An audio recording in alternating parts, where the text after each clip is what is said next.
When I learned about scholarships, primarily apply, apply, apply. For me personally, I was able to get a full ride through a scholarship.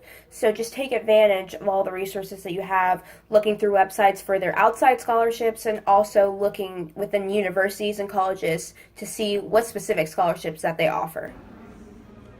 So with scholarships, financial aids, and letters of recommendation, the best advice is to get ahead early. A lot of people are going to get on these last minute, especially with letters of recommendation, and if you're the first one in there, your teachers are going to be more willing to help you out. For financial aid, just do it early. Like I know that it opens like very early, and if you just do it at the earliest time possible, then you won't really have to worry about it later on. I did mine early, and that really helped me because that was one less thing I had to think about. Well, for scholarships, I would say apply to as many as possible because you find that college is really, really expensive and that you really need anything you can get to pay off your college. So apply to as many scholarships as possible, and who knows, maybe you'll win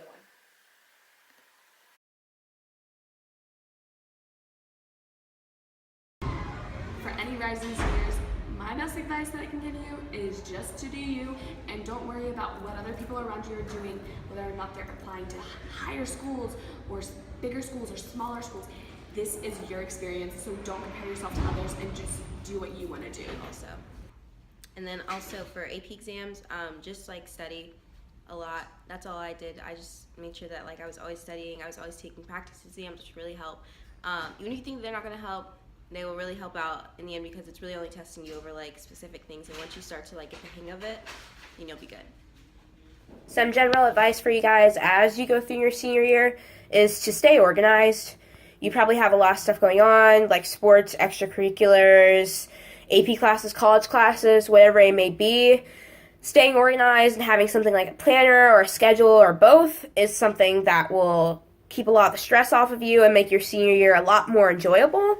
Well, some advice I'd give to you guys is start working on your essays for your college applications as soon as possible. So prompts should already be released over the summer, and I'd say get started on them, start planning, start thinking of ideas and what to say, because that part of your application will actually be the highlight of your college application.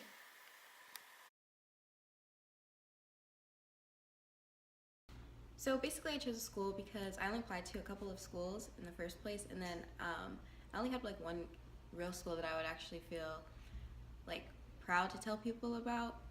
And when I applied there and I got in, then that's just basically how I chose my school. And then also since it's close to home, it was like a good pick for me. In terms of choosing a school, there's many factors to consider. The size of the school is a big factor. The kind of campus vibe it has. Is it in the country? Is it in the city? Also, what you're going to school for, and primarily how much financial aid and scholarships you are able to gain. I ultimately chose my school by comparing the financial aid packages of several schools, and I eliminated it down to two schools. After that, I created a pros and cons list of both schools, and I looked at what would benefit me at one school and what wouldn't, and ultimately I chose one school. Personally, I narrowed my choices down to about 3 schools by March, and then from there I just kind of picked the school that I was most comfortable with and also gave me the most financial aid.